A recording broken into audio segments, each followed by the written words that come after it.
बिस्मिल्लाहिर्रहमानिर्रहीम, अस्सलाम वालेकुम। मैं हूं शकील गुरेजा। ज़िमनी इलेक्शन हो गया और अब तक के जो गैर हतमी गैर सरकारी नताइज हैं, सरकारी नतीजा जो होगा वो तो इलेक्शन कमीशन अनाउंस करेगा। जो अब तक की सूरत हाल है उसके मुताबिक नून लीग और इत्तेहादी जो हैं वो आगे हैं और पाकिस्तान तहरीक इंसाफ जो है वो पीछे है। दो ही फरीक थे, एक पाकिस्तान तहरीक इंसाफ और एक नून लीग और इत्तेहादी। तो इसलिए इसको इसी तनाजुर में ही देखा जा रहा है कि तहरीक इंसाफ वर्सेस ऑल जो बाकी जमातें हैं यानी कि इत्तेहाद। तो अब तक की जो सूरत हाल है वो आपके सामने रखते हैं। लाहौर, शेखुपुरा, तलगंग, नारोवाल, बक्कर, डीजी खान, यहाँ पर पाकिस्तान मुस्लिम लीग नून की जानिब से जो खाली नशिस्तें थी, इम्कान यही है जो अब तक के नताइज आ रहे हैं, जो ट्रेंड आ रहा है उसके मुताबिक वो अपनी ये नशिस्तें वापस जीत सकते हैं, यानी जीतने के इम्कान रोशन है। सबसे बड़ी जो सूरत हाल है वो लाहौर की है। लाहौर के अंदर मजमूई तौर पर 5 नशिस्तें थी जिनके ऊपर ज़िमनी इलेक्शन हुआ। एक नशिस्त जो है वो नेशनल असम्बली की थी, हल्का 119, और बाकी जो 4 नशिस्तें थी वो सूबाई असम्बली की थी। तो ये पांचों की पांचों सीटें जो हैं वो नून लीग और इत्तेहादी जो हैं वो इसके ऊपर जीत गए हैं। ये गैर हतमी और गैर सरकारी नतीजा है।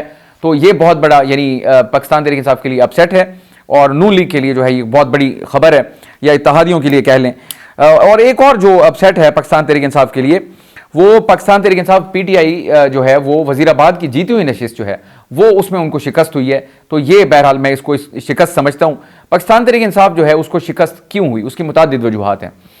सबसे बड़ी और सबसे पहली रीज़न तो ये है कि अमूमी जो ट्रेंड होता है ज़िमनी इंतखाबात का, वो हुकूमतें ही जीतती हैं। उसकी बुनियादी वजह होती है कि सबको पता होता है कि अगर इनको यानी अपोजिशन वालों को वोट दिया तो इन्होंने हुकूमत में तो जाना कोई नहीं, हल्के को फ़ायदा कोई नहीं होगा। तो आम तौर पे जो हुकूमत होती है उसका उम्मीदवार ही जीतता है, क्योंकि वहाँ के जो लोकल लोग होते हैं या उनकी कैंपेन होती है वो इसी चीज़ के ऊपर होती है कि भाई हम हुकूमत में हैं, अगर वोट देंगे तो आपके गली के काम और ये वो जो भी रुका हुआ है वो सारा हो जाएगा। तो ये तो एक अमूमी तासुर होता है।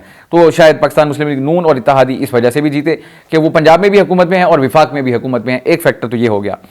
दूसरा फैक्टर जो है वो पाकिस्तान तहरीक इंसाफ जो है उसको ना तो कैंपेन की इजाज़त थी और ना ही उनके ऊपर सख्तियाँ कम हुई और ना उनकी मुश्किलात में कोई कमी आई, ना उनको खुले यानी कैंपेन करने। अगर ये बराबर का मैदान दिया जाता तो शायद सूरत हाल मुख्तलिफ होती। लेकिन PTI के लिए सेटबैक ये है, या जो मुखालफीन है उनके, वो इसको इस तनाजुर में देख सकते हैं कि उनका जो वोटर है वो नहीं निकला, उनके वोटर ने इनके बयानिए को बाय नहीं किया और इनका वोटर जो है वो मायूस हो गया है। तो ये मुताद्दिद चीज़ें हैं जो पाकिस्तान तहरीक इंसाफ के लिए आगे सोचने के लिए यानी इस पर गौर खौज करना होगा उनको, पाकिस्तान तहरीक इंसाफ को। तो ये कुछ मुमकिन रीज़न्स हैं। और एक और चीज़ जो है वो बिलखुसूस मैं इनके लिए कल भी मैंने गुजारिश की थी पाकिस्तान तहरीक इंसाफ के लिए और मुस्लिम ये जो हुकूमत है उनके लिए, कि इस इलेक्शन का जो नतीजा होगा उसका असर तरफैन पर होगा, यानी कि हुकूमत पर, हुकूमती इत्तेहाद के ऊपर और बिलखुसूस पाकिस्तान तहरीक इंसाफ के ऊपर जो भी नतीजा होगा। अब चूंकि एक सतही नतीजा जो है वो एक बड़ी पिक्चर सामने आ चुकी है, फॉर्मल अनाउंसमेंट जो होगी वो उसकी इलेक्शन कमीशन करेगा। तो अब तक की सूरत हाल ये बता रही है कि पाकिस्तान तहरीक इंसाफ बहुत पीछे रह गई और इत्तेहाद जो है वो जीत गया। मैंने गुजारिश ये की थी कि जो जमात ये जीतेगी वहाँ उसके बयानिए को यानी उसमें जान पड़ जाएगी। अब आ जाते हैं हुकूमत के ऊपर, क्योंकि वो जीती है। तो हुकूमत का जो मुर्दा बयानिया था, जिस यानी कोई था ही नहीं इनफैक्ट, अब उनको एक बहुत बड़ा काउंटर नैरेटिव जो है पाकिस्तान तहरीक इंसाफ के खिलाफ वो इस इलेक्शन के नतीजे की शक्ल में मिल गया। यानी कि उनके लिए एक बहुत बड़ी अपॉर्चुनिटी पैदा हो गई है हुकूमत के लिए। अब देखना होगा कि वो इस मौके से फ़ायदा कितना उठाते हैं।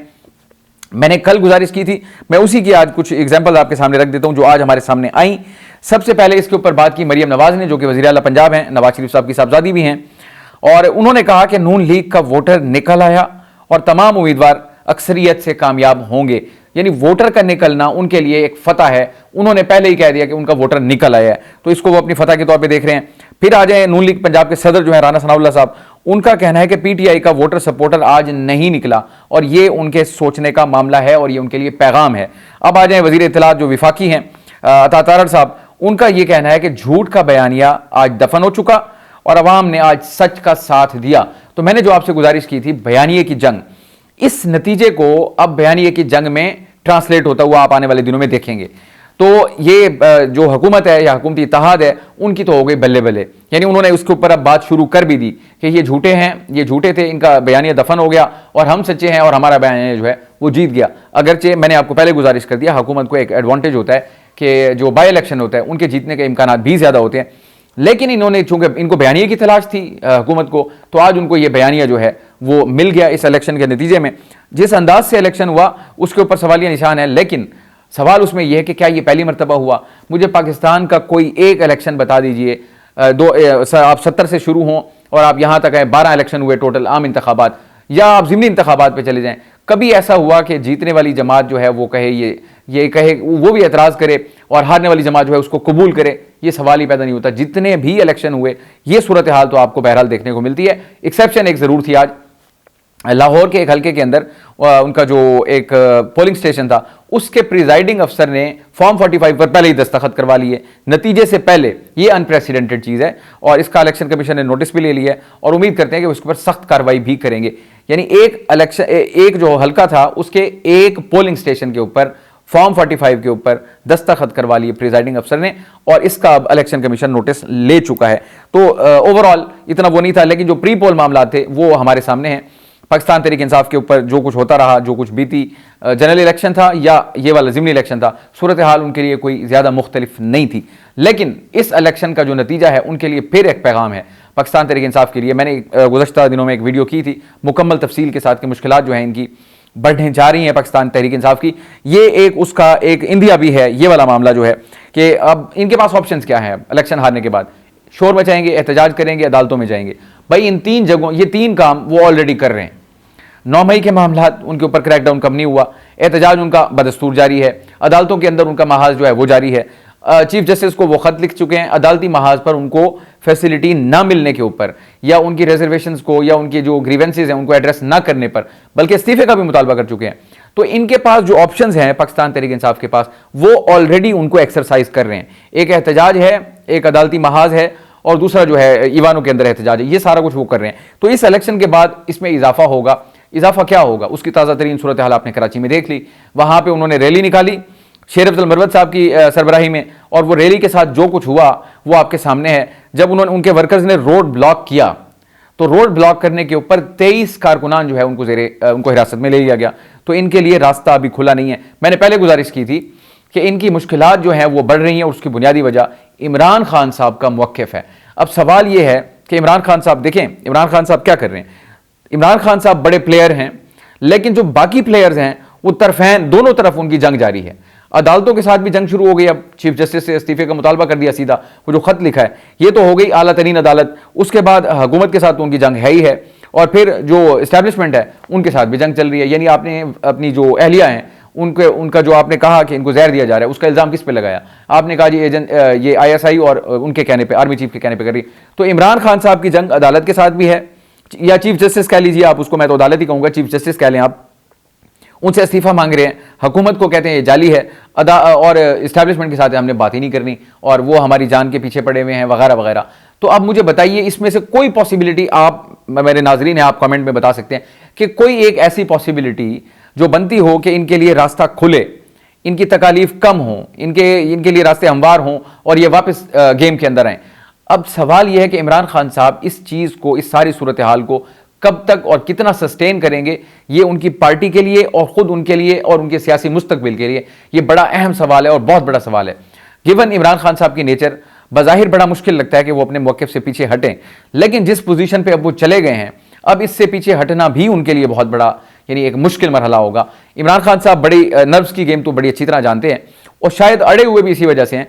वो कहते हैं कि मैं अगर 1 इंच भी पीछे हटा तो ये मेरे ऊपर चढ़ दौड़ेंगे सारे, चाहे वो हुकूमत हो चाहे वो इस्टेब्लिशमेंट हो। ये उनका यानी अगर वो अपनी पोजीशन के ऊपर खड़े हैं तो वो कहते हैं ना पावर टॉक्स टू पावर। अब वो पावर, इस वक्त उनके पास पावर है कि ये पीछे नहीं हट रहा, और अगर 1 कदम पीछे लिया तो वो 2 कदम आगे लेंगे जो इनके यानी जिनको वो मुखालिफ समझते हैं, चाहे वो अदालत हो, ये माजरत चाहता हूँ अदालत नहीं, मुखालिफ अदालत तो नहीं हो सकती कभी भी, ये हुकूमत और इस्टेब्लिशमेंट। अब इमरान खान साहब की मजबूरी ये है कि वो किस तरह जो है खुद को पीछे करें इस मौक़िफ़ से, जितना सख्त मौक़िफ़ उन्होंने एक तवील अरसे से लिया हुआ है। ये नतीजा उनके लिए एक ऐलान है कि उनके लिए आने वाले दिनों में मज़ीद सख्ती होगी। अब मैं उसकी वजह बता देता हूँ, सख्ती क्यों होगी। हुकूमत के पास कोई बयानिया नहीं था, कोई काउंटर नैरेटिव नहीं था, यानी उनके ऊपर फॉर्म 47 फॉर्म 45 वाला इल्ज़ाम तो था ही था, कारकर्दगी का इशू भी था। कारकर्दगी वाले महाज के ऊपर भी मैं तफसील से ऑलरेडी बात कर चुका हूँ कि कितने महाजों के ऊपर बैक वक्त काम हो रहा है। सऊदी अरब हो गया, उसके अलावा आपका IMF के साथ बात चल रही है, IMF ने अच्छी नोटिंग दी है, वहाँ से होगा, सऊदीया से होगा, कतर से होगा, UAE से होगा। अब नवाज शरीफ साहब का भी इम्कान है कि वो चीन जा रहे हैं, ये भी बहुत बड़ा ब्रेक थ्रू है। नवाज शरीफ चीन जाएंगे तो वो मामला जो है वो उनको दोबारा से सेटल करेंगे। पहली मरतबा देखने में आ रहा है कि विफाक के लिए भी शायद नवाज शरीफ जो है अब एक्टिव हो रहे हैं और वो आगाज़ कर रहे हैं चाइना के विजिट से। तो वो अपने इस यानी हुकूमत जो है कारकर्दगी के महाज के ऊपर तो बहुत कुछ कर रही है। जहां तक उनको काउंटर करने के लिए पाकिस्तान तहरीक इंसाफ को उनके पास बयानी की कमी थी, इस इलेक्शन के नतीजे ने उनको वो अपॉर्चुनिटी भी प्रोवाइड कर दी है। और आप आने वाले दिनों में, जिसका आज से शुरू हो गया है, आप आने वाले दिनों में देखेंगे अब हुकूमत का बयानिया यही होगा कि ज़िमनी इलेक्शन के अंदर इस ऑपोजिशन को यानी कि तहरीक इंसाफ को इनकी पॉलिसीज की वजह से, इनके बयानात की वजह से अवाम ने इनको मुस्तरद कर दिया, इनके बयानी को बाय नहीं कर रहे, इनको शिकस्त फाश हुई। और इसके अलावा जो ये इदारों के ऊपर चढ़ दौड़े हैं, ये अदालतों के ऊपर हमलावर हैं, ये हुकूमत के ऊपर हमलावर हैं, हम कारकर्दगी दिखाना चाहते हैं और ये हमें कारकर्दगी नहीं दिखाने दे रहे, रोड़े अटका रहे हैं, ये सब कुछ अब बयानिया बनेगा हुकूमत का और वो बुनियाद होगा ये वाला इलेक्शन का नतीजा। तो इसके ऊपर अब पाकिस्तान तहरीक इंसाफ को अपनी हिकमत अमली पर गौर करना पड़ेगा। देखना यह होगा कि इस पैदा होने वाली सूरत हाल के ऊपर वो अपनी जो मनसूबाबंदी है उसमें क्या तब्दीली लाते हैं। मैंने आपको दोबारा गुजारिश कर दी, दोबारा कर देता हूं गुजारिश कि उनके पास 3 ही ऑप्शंस हैं। एहतजाज वो ऑलरेडी एक्सरसाइज कर रहे हैं, फिर उसके बाद कानूनी महाज वो उसको फेस कर रहे हैं बहुत ज़्यादा, अभी तक उनके बहुत सारे लोग जो हैं अंडरग्राउंड हैं। फिर इसी तरह जो मुकदमात का सिलसिला है वो भी चल रहा है, उसके ऊपर चीखो पुकार भी हो रही है, जो कि उनका बुनियादी हक है कि उनके ग्रीवेंसेस एड्रेस हों। चीफ जस्टिस के साथ भी उन्होंने महाज खोल लिया, हुकूमत के साथ उनका ऑलरेडी है, स्टैब्लिशमेंट के साथ भी उनका चल रहा है। तो आखिर ये जो जिसको कहते हैं ना तंग गली में बंद गली में जाते जाते जाते एक जगह पे आगे रास्ता बंद हो जाता है।